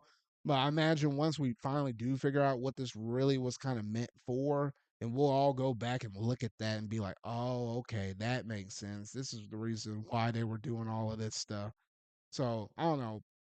Put a pencil up in it, and we'll figure out what this mess is maybe 3 or 4 years from now or something like that. Maybe. Who's to say though? But was there anything else interesting or anything else you wanted to point out? Only other thing I was going to point out about the playtest is the the character designs. I don't know if if they could particularly point to this being from an existing franchise. It's like these weird cavemen like guys where they have this tail, and you can like Spider-Man. You can like Spider-Man around with the tail. I don't know if Mhm. that's like specifically anything. The first thing that comes to my mind with these like monkey like characters would be Donkey Kong. But Uh-oh. Nintendo doing a Donkey Kong MMO is the weirdest fucking shit I could possibly imagine. Hold up here, Steven. No, no, no, no. You better retract your statement right now. I don't need you to jinx anything. And it's been a hot minute since we had anything Donkey Kong related up in this thing, though. But if I'm you not mean to saying it tell me is. it's taking so long because this next game is a Donkey Kong MMO, I'm gonna strangle somebody at Nintendo. No, Oh, okay, I better not say that. But I no, yeah, don't say that. But I don't know, like I'm not saying it's gonna happen. All I'm saying is that it's more likely than most other options. I personally think it could just be a new IP. We'll see though. We know from the original post that this is going to be some kind of bonus for expansion pack members. Yeah, and You I know, could see something cool if it was like a NSO expansion pack exclusive thing, similar to like an F-Zero 99, where if you but just had the yeah, but service, for you just expansion, get it. Yeah, but expansion and give it a little extra incentive to upgrade to that. Who's to say? But hmm, yeah. but I know yeah, a lot of the hype for it immediately died down. People thought it was GameCube. People thought this. People thought that. and it But wasn't yeah, none of it. like if it was GameCube, it would have been in a direct. They were not going to keep GameCube secret. Oh yeah, no, that's for sure. Even looking back at it now, that makes perfect sense. So yeah, so honestly, interesting stuff. We'll see what this really means in the future whenever Nintendo really decides to show it off to us, though. But we'll have to just wait and see. Alrighty then. Now, this is where things get a little bit interesting, a little bit spicy. Mario and Luigi Brotherhood, or the official term, Brothership, is going to be launching this week, Steven, on a Thursday. And I'm going to my retailer to pick it up physically from Best Buy. Are you going to do the same thing on that launch day? I have it pre-ordered at GameStop, but yes, I will be picking it up Gosh dang it, physically. Steven. You and GameStop, man. You gotta quit. Anyway, I ain't gonna bring up that can of worms. Anyway, we know this game is gonna be coming out on Thursday. However, if you've been kind of keeping up in the know and stuff on this game, like in traditional Nintendo fashion, this game did manage to leak, but it didn't manage to leak 1 week early, not even 2 weeks early. 2.5 weeks stinking early, this game has managed to drop. And the ROM's out there, spoilers are out there and galore. I think I saw something pop up on my home feed at one point, and I immediately ran to somewhere else on YouTube. And I was like, gosh dang it. I think it was something like what one of the later bosses or something like that. They were trying to give away something in the thumbnail. I hate that mess. It's been a while since I almost been spoiled like that. But anyway, the stuff is out there. And I just hate the fact that how most Nintendo games tend to leak early almost all the time. And now I'm going back and reflecting on all the games that Nintendo has put out this year. And I feel like this is like probably the most substantial one that has leaked out early that people cared about. Because if you look at some of the other games like Paper Mario Thousand Year Door, obviously that game already existed, so no one was trying to go out there and leak that. You had what else also released earlier? There's Mario versus Donkey Kong. That was a remake. No one really cared about that. That was the same kind of Princess thing. Princess Princess Peach Peach Showtime Showtime might have might have been leaked. the only thing, and I think that might have leaked a week early. But like not a lot of people are going to care about Peach that well, so I feel like not No a lot of people went one, crazy with that either. no one really cared about that game. And then like you had Emil the Smiling Man dropping out, what was it, August or something, but like not everybody's a visual novel fan, so not a lot of people cared about that. I feel like and then obviously you had like what the Nintendo World Championships, and that was just a bunch of NES games smashed together. No one really cared about trying to leak that. That didn't make any sense. So yeah, I feel like out of everything that Nintendo has released this year, this is like the only one of like big major importance that was like a brand new game, not a remake. Oh yeah, we had Luigi's Mansion 2 earlier this year too, but that was a a remaster as well. So it always feels like on those big major games that are brand new that everybody cares about. It's not something weird like a visual novel like, Famicom Detective Club, Emil the Smiling Man. Those are the ones that everybody likes to run off with and dump online, and it garnishes like a lot of attention and stuff. And I always hate it when they do this mess. But no, have you seen some of the things that people have been posting? Have you been able to dodge a lot of this stuff? Because I know we've been waiting Um, a hot minute to have this game brought back I or the I series. seen I seen like two screenshots of the final boss. Oh man, oh goodness. Oh good gracious. Two screenshots. I did not see a lot. Okay, I did not see a lot about the game. Um, and that's about it. I really, like I said, I've seen two screenshots, and I listened to some of the music. Music, it sounds good from what I've heard, by the way. And I just, the only other thing I seen, which was just that whole thing about the side quests, or like some certain side quests will disappear when you get to a certain point in the story, like Xenoblade. Hmm. But that's it. And I don't even consider that a spoiler. That's just something I good to think know I heard before you about have. that one too, as well, at Yeah, least for a little bit. Yeah. it's just good to know so you don't get annoyed while playing. But yeah, that's all I've heard. So I'm still kind of going in with not really knowing that much, and which for this type of game, doesn't really matter. Doesn't Yeah. matter how much you go in with. So like I'm gonna like this game. Yeah, most of the experience with a Mario and Luigi game is literally all about the experience along the way. It's kind of what defines these games, like the mini puzzle solving, the battle mechanics, stuff that you can't really spoil that hard online unless you talk about the story and stuff. Which I'm not sure how deep the story will be though. It's usually always interestingly enough to where it complements the gameplay quite well though. So hopefully it won't get too much worse than this. It's already been out there, and as long as you've been dodging it, you should be okay. You just got to dodge it for a few more days at this point, though. So honestly, some unfortunate stuff. I wish Nintendo tightens this stuff a little bit better, and hopefully, with games leaking and stuff like this, they manage to figure out where those holes are at. So when the Switch 2 comes out, we don't have these issues plaguing us anymore, though. So here's hoping for that, though. All right, now, ooh, we're talking about some really spicy stuff now, Steven, though, because I know you saw this. That little tease that we managed to get for Yuka, and I hope I say this right, Yooka-Re-Playlee. They Yes, you managed to did do say like it a right. teaser trailer because basically this game is going to be like I don't know if they're going to dub it as a remake or a It's a remaster. rema It is a remaster. Okay, a remaster. All right, so it's a remastered original ukulele that dropped out on the Switch and some other platforms. Was that back in 2017? It Or released on Switch in 2017. The game originally released in 2016, to my knowledge. But yes, it's been okay, a while.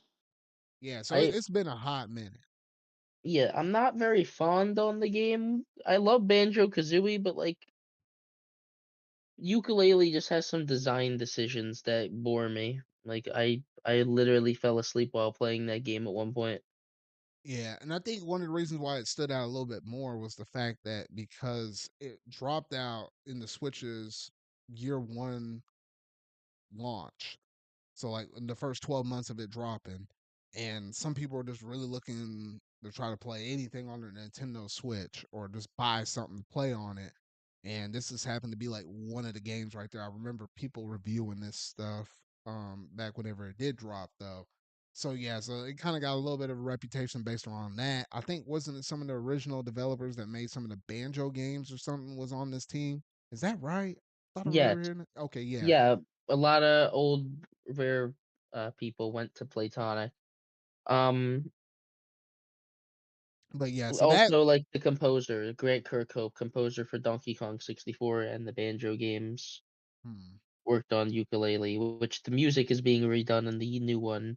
It could be good and all, but if it still has the same fundamentals, it's gonna not be something I'm picking up. Yeah, so that was like basically the baseline context for ukulele. However, the thing that got a lot of eyeballs rolling, no pun intended, was whenever those eyeballs came out on that title card and they were hopping over and they were hovering over where they had all the different game consoles listed out. Obviously, you had PS5, you had like the Xbox Series thing, you had PC, but what in the world are these eyes levitating to? They went straight over to a Nintendo logo. It wasn't even the Nintendo Switch logo that we're accustomed to with seeing all these other third party companies use when talking about the platforms and where it's coming from. But they just did the generic Nintendo, which basically implied when this game comes out, it's going to come out to the successor to the Nintendo Switch. And that had a lot of people talking, a lot of news articles, stuff rolling. And I was like, man, oh man, Playtonic, you might be one of the first few people to say, in an unofficial way, in a teaser kind of way, to say, hey, this is actually coming out on Nintendo's next platform. And then I think people went back and looked at the original. Oh dear, excuse me. I think people went back and even looked at the original ukulele trailer, and I think those same eyeballs rolled over to Nintendo. I think, I guess at the time we might have had the Wii U on the market when we knew that the Switch was upcoming, but maybe it was codenamed NX at the time or something like that. So this isn't the first rodeo that Playtonic has done this before, though. But they're skating on some little bit of some thin ice for them to use the other Nintendo logo to kind of say it, because I guess some of these developers are getting a little impatient on the announcement. Because if Yeah, Nintendo came out and actually said the console, then you can have all these other companies saying, "Hey, I got all these other games lined up for this new console." yeah, like they're fucking sneaky. They know what they're doing, okay? They know what they're doing when they say coming to Nintendo eye with eyes. Like, come on. Like they're not stupid. Um I think Nintendo is gonna reveal it soon because there's too many companies that have games coming up for it. I soon is a thing. I mean, literally, what we're at the point now. Because remember, back earlier this year in their investor meeting, they did say that the Switch 2 was supposed to be announced within this fiscal year. So they have until March. So as it stands now, they got We're gonna see five more it, months. They got 5 more months to actually reveal this thing, though. So it's only a matter of time at this point, though. But or really, but yeah. well, no, they can now. They could. Not saying that they will, but they could do it in the month of November, December, January, February, or March. I March think 31st is the latest that they can do I it. might I might be wrong, but I think 2024 is off the table. I don't see them eclipsing their holiday Yeah, with no, the no, and, announcement of and a I Switch do 2. feel like I feel pretty confident, especially with the announcement of one of these things we'll talk about a little later in the show. But no, yeah, that's kind of where my gut's feeling right now, though. So it's gonna be soon. The definition of soon, it's leaning more so to 2025 at this point, though. So Platonic, man, you're flirting with fire over here. I don't know. I kind of agree with. I don't know. I wouldn't be surprised if Nintendo's over there like just looking at them slyly and being like, "Man, oh man, you straight punks. We saw what y'all did. Get over here. We're about to give you a good little spanking or something." I don't There know. are yeah, there are a couple games that are confirmed for Switch 2. Eh, Yeah, so I guess this we'll just add this one to the list at this point, though. So people getting a little impatient. But it will be only a matter of time. We just got to wait just a little bit longer. But no, that's pretty much Yep. it in terms of that. Everybody and my mama was talking about this recently.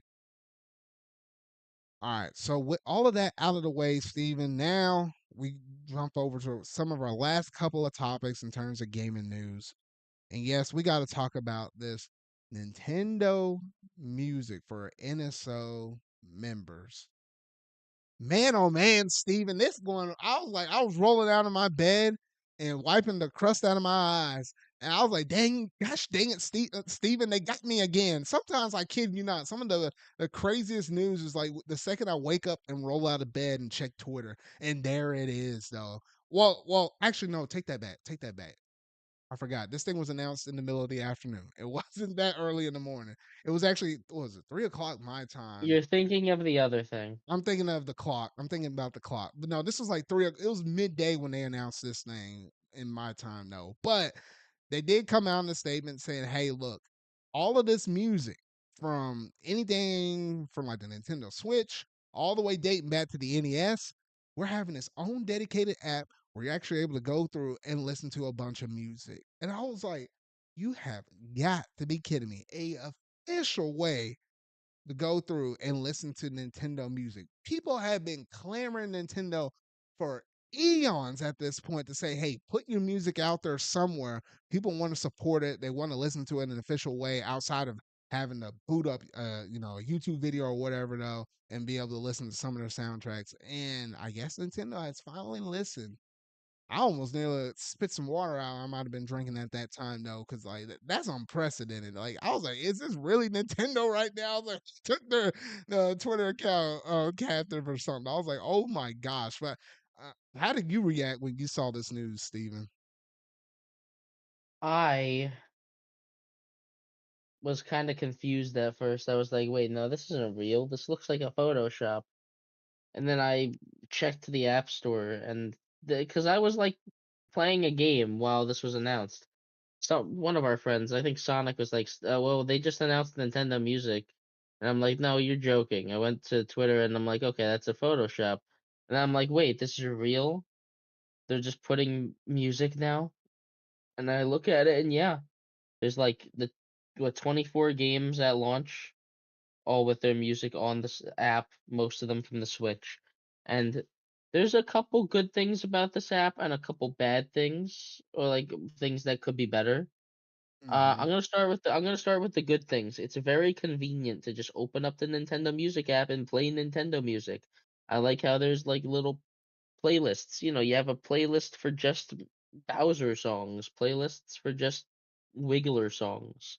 It's stupid, but yeah, there's a playlist just for songs containing Wiggler, Yeah. stuff like that. There's a bunch of little subsections that just make it feel Nintendo. It makes it feel very charming to navigate. So at least for me, having the Wii Shop channel on there is awesome. The stupid Wii Shop channel on that thing. Out of all tracks, Yeah. that's crazy though. So real quick, It's let's just go through some of these different games are actually support or with the music that's supported with some of these games. So um yeah, I think this is like an alphabetical list I'm looking at right now. So you have Animal Crossing New Horizons from the Switch, Wii channels. So shoot, they even got the weather channel stuff from the Wii channels. I was like, what the heck? the Donkey Weather Kong channel Country, slaps. yeah. Then you have Donkey Kong Country from the Super Nintendo, Super Mario Odyssey from Switch, Super Mario World 2, Yoshi's Island SNES.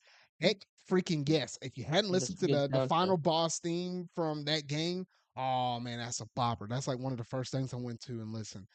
Super Mario Galaxy from the Wii, Super Mario Brothers from the NES, Super Mario 64 from the Nintendo 64, Splatoon 3, The Legend of Zelda Ocarina of Time from the 64, uh, The Legend of Zelda Breath of the Wild from Switch, Dr. Mario from the Game Boy. Surprised it wasn't the NES, but the Game Boy one. Okay. Tomodachi Collection from the DS. All right. Nintendo's on the DS. I was like, what the heck is Nintendo doing over here? Pikmin 4 on Switch. Fire Emblem The Blazing Blade. All right, so we're gonna start off with the first Fire Emblem on the GBA and work our way up. Okay. Pokemon Scarlet on Switch, Kirby's Dream Land Game Boy, Kirby Star Allies Switch, Mario Kart 8 Deluxe Switch, Metroid on the NES, and Metroid on the Famicom Disk System. Because if you know about the different soundtracks back in the day between the NES stuff we got here in the West and some of the stuff that happened to drop on the East, like the Famicom Disk Systems, there are some differences with some of those musical tracks. And then you had Metroid Prime for GameCube, and those are all the games we got on launch. And the day after, so the very next day, they dropped Super Mario Bros. Wonder music for the Switch, and Yeah, that's all the stuff we have currently. it was cool that they did that like a day after. I'm hoping that they frequently add stuff to this, but we will see. If they Yeah, do, it can quickly become like a really good service. They should. And Mario Wonder wasn't even one of the games that they showed that was coming. yeah, and when I saw that, I was like, oh, okay, maybe they're not playing around here because we do know some upcoming games that are coming, such as like what F-Zero X, um, Skyward Swords on there. Skyward Swords on there, Super Mario 64. I'm waiting on that, and Splatoon 2. yeah, Splatoon 2. That one really makes sense because you know the musical stuff that are in the games and stuff. Like you have your different artists and stuff, deep cut like from Splatoon 3 or off the hook from Splatoon 2. So that makes a lot of sense. I actually really want to go back and listen to some of that Splatoon 2 music. So hopefully that Yeah. comes out fairly soon. But I also like And the fact how you have the what was it? Much like in that fashion where you said the Nintendo fashion of how they kind of got the app categorized and some of the features and stuff. They have a yeah. no spoilers um way how you can actually mark off certain games like that you didn't finish that you don't want to get spoiled to in terms of the Yeah, music. because You can there do are that, which I pictures. really like. There are pictures with each track, so I get why that's there. Yeah. And then sometimes you might be one of those people like me where it's like I don't want to listen to any of the music from a game that I haven't gone through and played. So, and who's to say how they're going to treat the releases on music? Nintendo did say sometime this week they'll have another game with some music dropping. who knows what that game will be, if it's some of those games that was like on that list of upcoming games, or if it's just another random thing like Mario Wonder. Who's to I'm say? kind of And hoping. especially if it could be Mario and Luigi Brothership. There's a Yeah, chance they could do that. that's what I'm hoping, especially because they have the spoiler tag thing. I'm hoping that as new games release, they put them on there maybe a week after. Probably a week after, I think is the best thing, because I don't want to see it like on launch day, because then it's like, you run that risk if someone didn't really go through and check the updates on what games, and it could just randomly pop up in there before you had the chance to actually put the spoiler Yeah. thing up on there though. So I'm thinking maybe a week after, just to play it on the safe side and then drop it. I think that's probably a good habit to do. Oh, there's a lot of games. If we're just talking about the Switch era, there's a lot of games they haven't done. We have Scarlet and Violet on there, which opens the door for every other Pokemon game. That is true. Like that can be the Let's Go games, Brilliant Diamond and Shining Pearl, Legends Arceus, Give us Gen Sword and 5, Shield. god damn it. No, oh well, actually, it could be the original Gen 5 music with the Yes, DS please. stuff. Yeah, I would love Gen 5 music. I would love give me any Gen 4 Pokemon music music. or Gen 3, Gen 4, Gen 3, and Gen 5. I just want all of Extending those. that, yeah, extending that for 30 minutes and just listening, it would be so good. Oh yeah, it Um, is. yeah, that's another thing that you can extend certain tracks to certain lengths, which is cool. So you can Like have I, that I Wii Shop music channel list going, Steven, for an hour straight listen, if you want. I had that. I was cleaning the bathroom at my new house with the Wii Shop channel playing for 30 minutes. Oh man. It was really nice, honestly. And then my dad comes down there and asks me to put on a real music instead, and I'm like, no, this is real music. This is real music. This shit poppin', I said. This is popping. But Man, yeah, you should have been like, all right, I got you, Dad, and should have put the Yoshi's Island final boss theme yeah, on. You should have did something funny like that. you're right. But besides that, there are a couple caveats. For one, I definitely think they will update this, but I still am mentioning it before they do it now. Composer credits are not there at all. They should add those. And the funny thing about that is I've been looking towards that as well, or looking into that as well. And I think it's more so not so much about them not crediting the artists, but I think it's a cultural thing that they do over there in Japan, where it's like if you're one of those people that are you're licensing to work, or not licensing, where if you're working underneath Nintendo's umbrella or whatever though, they view more of their creative arts in terms of like music, game development, and all that kind of stuff as Nintendo owned. And we're not going to really put a lot of shine on the individuals that made it, because you are the product itself is like Nintendo related. And it's not just Nintendo with them doing it like that. A lot of Japanese companies do that over there in Japan outside of Nintendo and stuff. So if you do a little bit of digging on that, Steven, you'll see the reason why a lot of these artists aren't necessarily credited. You'll get a few exceptions here and there, but for the most part, it's just a general thing that happens over there in comparison to like what we do Yeah. over here in the West and stuff. And And then if we certain people, I guess, get like special privileges if you're contracted to work with Nintendo, but you're not necessarily working underneath them, like you're not in the Nintendo employee. Then the rules get bent a little bit though. But outside of that, yeah.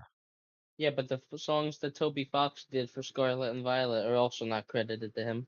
Hmm. Yes, Creator of Undertale and all that. yeah, so it is. I guess it is a little bit of a give and take situation with them. So, hmm. But like in like Spotify, which then Wait, Nintendo no, no, no, Music no, no, no, currently. no, no. Hold on, Steven. You What? said that for Toby Fox. Didn't he do that track in Sword and Shield? That's not in the Nintendo app No, yet.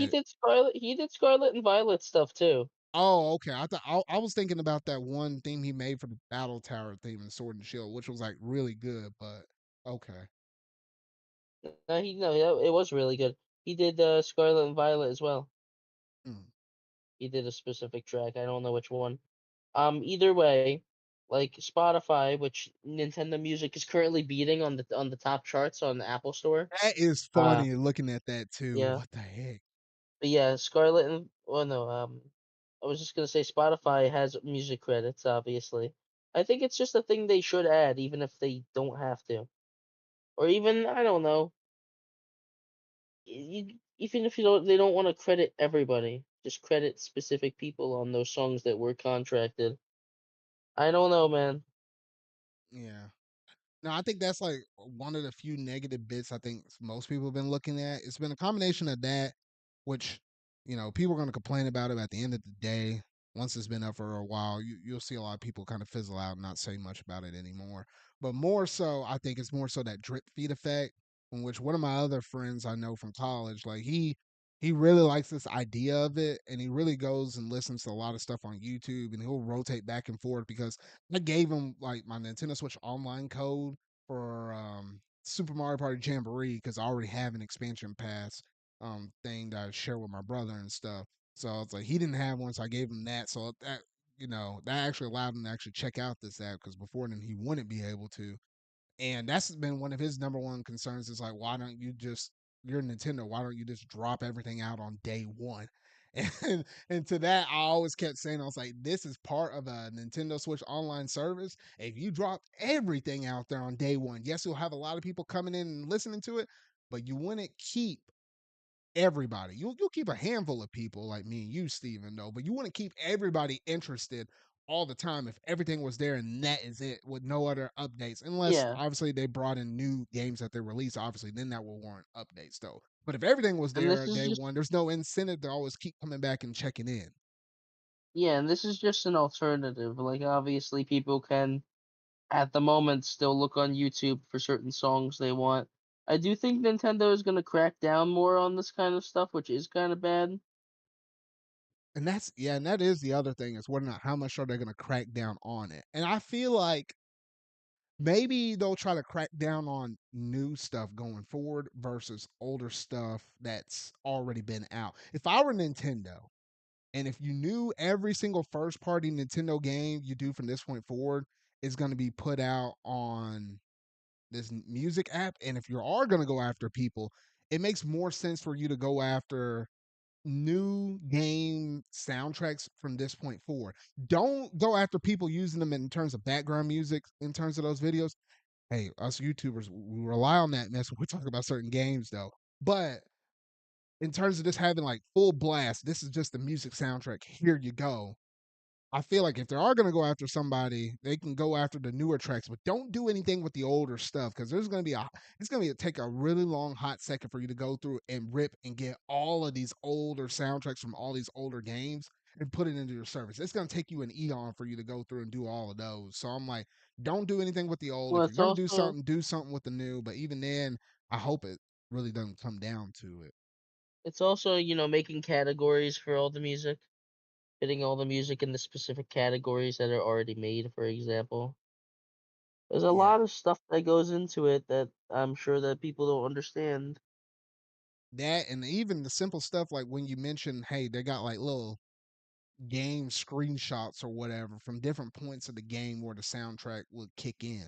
Little things like that. I guess this kind of adds up. And then when you're doing that for like a bunch of different tracks in the game, and then they have to dig that mess out of the vault and stuff, and then put it in the app that you have to update regularly. And I don't know if it's probably a combination of like a Nintendo team working with some other team that's usually used to working within mobile apps and stuff. So yeah, it's a combination of like a handful of different things. And it's gonna really tie up whoever's involved in this. It's just gonna be a constant thing going on. But I do like the fact that they did add Nintendo music. They finally addressed official way of us going through and listening to this mess though, and now we can officially support this. So I really do love it, and it's one extra thing to add on to the NSO service that justifies the price we're paying for it now. Because gosh dang, Steven, when we go back and look at what we originally had for the NSO service back when it originally launched, remember the days where it was just only the Nintendo Entertainment System, the 20 games, and the fact that you can still play like Splatoon 2 at the time online to where we're currently at right now. Like, oh shoot, there's a ton more up in this mess now. Yeah, and I do like that this is just another like little bonus that comes with NSO. Yeah. So, I mean, outside of that, really cool stuff. I think I've been using this app almost daily, if not every other day or something like that. Sometimes if I'm not, I usually like to listen to stuff on like a podcast or whatever in my car trips, like to work, home, or anywhere else I'm driving though. But if I don't have a podcast to listen to, sometimes I'll just put the thing on shuffle and see what plays. I just like it. It's just nice and convenient. Beats out Yeah, YouTube unless you're specifically looking for something. I was listening to something from Yoshi's Island on the way to work. Yeah. So honestly, really good stuff right here. Nintendo, you definitely caught me by surprise on this one though, but honestly, some really good stuff. All right, Steven. Well, that leads us into the final topic of the night, and that, or at least gaming news stuff, because oh shoot, Steven. This was the game that got me rolling out of bed at early in the morning, right, wiping the crust out of my eyes, and I was like, "Gosh, dang it, Nintendo, what are you doing over here?" Because they did announce Xenoblade Chronicles X on a random old Tuesday morning, definitive edition. And I was like, "Lana, who and now?" And vividly, I started thinking back to those days where they had interviews with the people over there at Monolith Soft and saying, "Oh, it's going to take a lot of time. The work on it is going to it's just going to take a lot of time and resources, stuff that we don't have. If we could do it, we would love to do it." All that stuff kind of came flooding back in the back of my mind. I was like, "Y'all jokers said y'all weren't going to do this," and they finally done did it. And when this does come out and drop, which it is scheduled to drop out on, was it March 3rd? No, 30th or March 20th? Oh, March 30th, I'm pretty sure. yeah, March 30th. Uh, Whatever, yeah, it's something in March. Yeah, so when it does drop on that day, you can officially say you can play everything Xenoblade Chronicles related on the Nintendo Switch, Definitive Edition with the added thing with Future Connected, Xenoblade Chronicles Hell yeah. 2 with Torna, Xenoblade Chronicles 3 with Future Redeem, and now Xenoblade Chronicles X Definitive Edition. All of it's there on the Switch. You can officially say this is Monolith Soft System. This is the Xeno system. I don't care what people say though. I might give the Nintendo Switch that nickname though, the Xeno system though, because like oh my gosh, people and their mom have been waiting on this game for a while, and this is like one of those few Wii U games we just thought was never gonna make the jump. So now, Steven, what else do we have left now? It's like what, Twilight Princess and Wind Waker at this point, and like Yeah, Nintendo Land, and oh yeah, gosh, there was Game and something else. Wario. Oh, and Game and Wario, and then Yoshi's Wally World. I think that's it. Those are the last few. You And got Star Fox Zero, which will be really oh, easy and to that do. too. Yeah. So yeah, there's only a couple handfuls left though, but they managed to get quite a bit on the system now, and I really do like the upgraded graphics and stuff they're doing within this game. It definitely feels like it has that Xenoblade Chronicles Definitive Edition. Slap a slap a paint up on top of it. So it really looks really clean. I like the way how Elma looks now, and especially do some comparison screenshots from the old version to the new one. And man, honestly, it gives me a reason not to play this on the Wii U because I bought that game right before the eShop closed physical and got the what was it, those resource patches and stuff.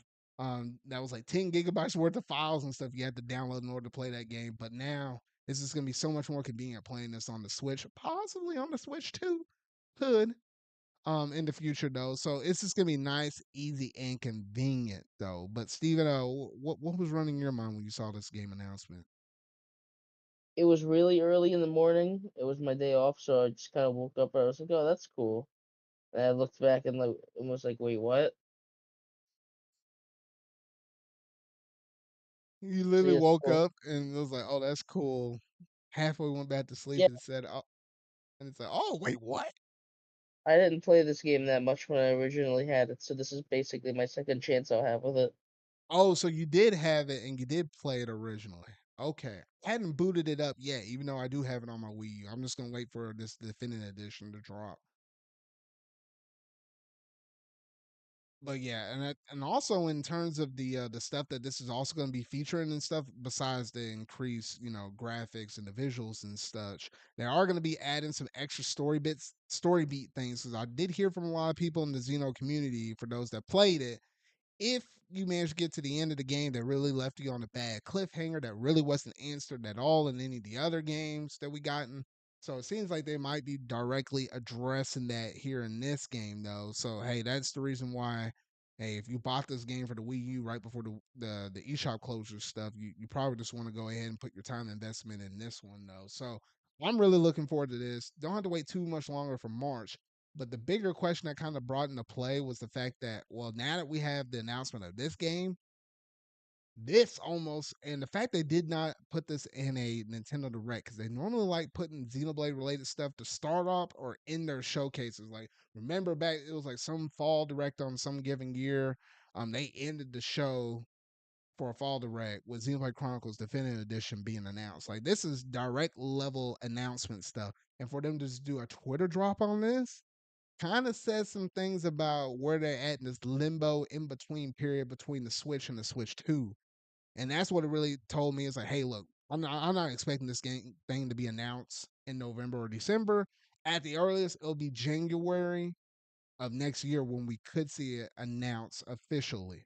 And that's just kind of where my mind's been at. Is that what you're kind of thinking too, Steven? Yeah. Hmm. So yeah, so honestly, some really good stuff that we managed to get out of this announcement, though. Really did catch me by surprise, and a lot of people as well. Though I'm glad that this made the jump off the Wii U, and now we can finally say the Switch is the Xeno system, though. So yeah, honest and looking at my list right now, that's all of the topics I have in terms of all of the stuff I had in terms of gaming news stuff. So now we'll go ahead and switch it over to one of our last segments of the night, that being what you been playing.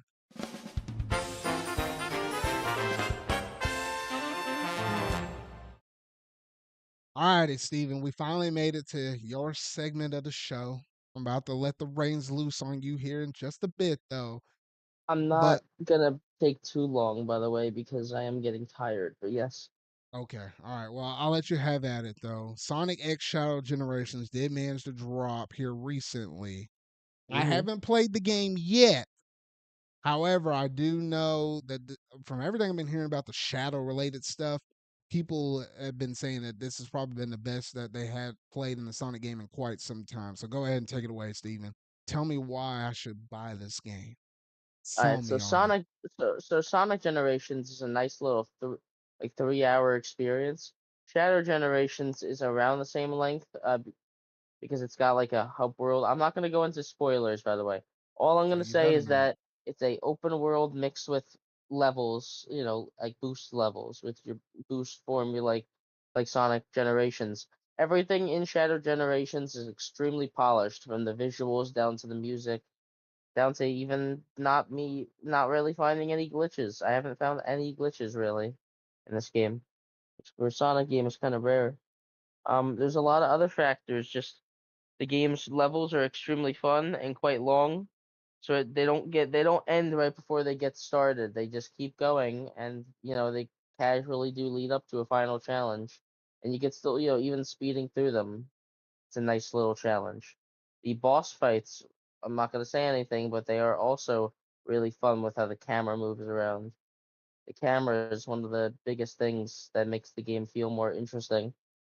And then, I'm not going to go too much in the Shadows campaign besides saying it is a must play, and it is probably the most fun I've had controlling a Sonic character in 3D in a while. And then you got Sonic Generations, which is already a good game with better quality of life improvements like the drop dash and new Chow to find in every single level. Wait, hold on. You can find Chow up in this game on every single level, but they still don't have that stupid Chow Garden up in this. No, Dang it. in Sonic Generations on specific paths of levels, which the game will hint you about, you do get Chow just for the collection. But Sonic Generations, besides those tiny couple things, is mostly untouched. So it's the same great game bundled with a new experience, all about Shadow's history and about just his the characters adjacent to him. All I'll Hmm. say that I think if you like Sonic Adventure 2, right? Yeah, no, no. That's What easily top three Sonic games right there. what do you like about Sonic Adventure 2? Like Fact that why is it? Sonic is fast, but he ain't too stupidly fast. And then the fact that you also had like other characters like Tails and Knuckles, there's character diversity in terms of like the different levels and the different approaches. So it's not just classic Sonic just running through a level and just being done with it as fast as possible, though. You have a little bit of diversity. Then you had the Child Garden stuff. Basically, the variety that was there, along with the story, that was really good, and that's what made SA2 for me. That's fair. I think you'll like Shadow Generations then, especially on the fact of going fast but not too fast. They slow down Shadow a bit, but it's all in the purpose of making the levels so much more advanced because there's so many winding paths. There's stuff that I'm still finding in the levels, which is how it's supposed to be.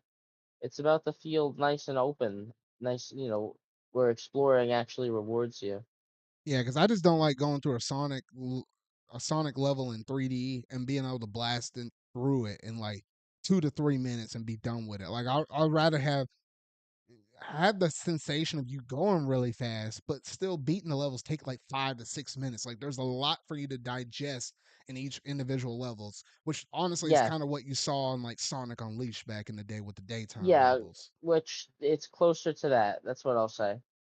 And the Yeah. level design itself is more advanced and more open than it's ever been. There's a lot of good stuff in it, and that's not even to mention the story stuff. But you need to watch the pre-animated prequel Dark Beginnings before Oh you play gosh it, dang it, Steven. I still hadn't which sat down and watched that I mess think yet. I think on the PS5 version it might be included. Might Is be it? wrong. Or It might it's be some it there's might some bonus to it, I know, I think but it I can't might be remember on the what. disc. I think it may be on the disc. You'd have to see once you play it. But yeah, that's it. That's all I'm gonna go on because yeah, I'm getting tired. But Sonic X Shadow Generations is two great games for the price of honestly one. I'd pay 50 just for Generations. Alrighty then. Well, I'll pick up this game at some point. I'll keep my eye on it around Black Friday season, and if there's any kind of special deals for it, because honestly, what was it? 2 years ago, Steven, when Sonic Superstars came out? I remember that launched for like sixty No, dollars it was one originally. year. Oh, was it It one? was Oh, 1 year. oh It was shoot! the longest fucking year in my life. Don't remind me. I can't believe that was 1 year ago. But I remember we both picked that game up. Honestly, we both didn't like it. Obviously so though. But it wasn't too much longer after it launched. I think it was back in October. And then when holiday season for like Black Friday came around, they already slashed that thing down by at least $20. I was like, you have got Yeah. to be kidding me. So I'm hoping the same thing happens with this game. And if it does, then I'll go ahead and pick it up. Because I'm waiting on this along with Metaphor Refantasy Zero to get some kind of a price cut. And then I wouldn't really be able to go hands on and play these games until like December because like what we have the Mario and Luigi Brothership coming out this week. And then next week we have Dragon Quest 3 HD 2D coming out. So yeah, those games are gonna have my hands full for like the month of November essentially. And then once December opens up, then I'm gonna probably go back and try to play some of these other games that have dropped or released that I hadn't finished again. Gosh dang, I still hadn't gone through and played the Persona 3 Reload DLC stuff, and I need to do that before doing Metaphor Refantasy Zero. Ooh, the Atlas stuff is building up though. But in terms of stuff that I've been going through and playing lately, Steven, gosh, felt like I think work has been kind of getting to me, honestly, Steven. Like I'm in like one of those kind of weird, funky moods where it's like I get home and I'm like, okay, I could go upstairs and game, right? And then I could sit down on the chair or not even get out of the bed and be like, what do I even feel like playing? And then even if I do decide to play something, because sometimes I'll say, nah, let me just watch anime or just do something else, or I'll just be too tired to do anything. Even if I did manage to get the energy to do something, I was just playing Splatoon. I know I still need to go through and play through and beat Visions of Mana or something like that, but yeah. And I don't think outside of the times we played Super Mario Jamboree, Mario Party Jamboree with you and the buddies, I hadn't put any extra time up in that, even though I still didn't unlock the Bowser board map. I think that's like the last thing I need to unlock. Yeah, we'll play more eventually. Yeah, so is it either I'll get it via achievements or I'll do the story mode. At this point, I'll just probably unlock it via the achievements and stuff. But I don't know. This is what I've been kind of doing lately. So I'm just in this weird limbo period. But once Mario and Luigi comes out and then Dragon Quest by extension, those will get my attention because those are RPGs, so they have a story and that has a little bit more incentive to kind of keep me engaged a little bit more. Because I've been waiting on these games for a hot minute though. So I think outside of that, that's been about it. Was there anything else you've been playing besides the Shadow game? I've been playing Rivals of Ether 2, which I might have already mentioned. Great fighting game. That's all I'll say about it. No, I don't think he mentioned it, or at least not here on the show. But no, Good I've Smash been I've play. been I've been seeing y'all play. It's basically like a Smash. What do they call it? Smash alike, Smash clone. What's the Yeah, term it's they? not. Yeah, whatever you like to call it. It's really good. So I've been seeing them play that on PC, and it's been looking kind of fun though. But I think that basically does it, Steven, in terms of everything we had out here on this show though. So a nice meaty one. Gosh dang it, Steven, it's the first time we managed to conclude this podcast within the span of 2 hours. Maybe it's because you're getting a little bit tired over there, though. But Yep. it's it's been a while since we've been able to conclude these podcasts. Just shy, just right around that 2 hour mark, though. But yeah, just as another casual reminder to everybody, we do have our NSO versus series kicking off. So next week, when we normally wouldn't have the podcast, you will be able to look towards me and Steven being able to duke against each other. I won't say what the first game of the slate will be, but you will see it on what would it be Saturday night when I'll go ahead and schedule the premiere, and you'll see exactly what game we'll be playing by then, though. So just look forward to that on the alternating Sundays that I do the podcast in our off weeks. That's when the NSO verses take place, though. So honestly, you'll be hearing me and Steven every Sunday consistently, at least for the most part, though. But Steven, let the fine people know where they can find you at. You can find me on twitter.com/ Steven Jr. 1231 or on the collab channel I do with some friends called Spaghetti Disco. All righty, and that will basically do it in terms of our ZardCast episode 91. So, if you happen to be listening to this via on YouTube, make sure to go and hit that like button, go ahead and hit the subscribe button, and that bell to stay up to date on all things video game related. I feel like talking about and discussing. If you happen to be listening to this on one of my audio platforms, such as like Amazon Music, Apple, Spotify, iHeartRadio. Yes, you can listen to me in the car, Amazon Music, etc. Make sure just to leave a quick little review, a like on there, and just let people know, hey, we're just a couple dudes that just love talking about pop culture stuff and gaming news and everything else in between those. So that's gonna do it in terms of this episode right here. So remember, y'all, until my next ZardCast episode, that being my episode 92, I'll see y'all later.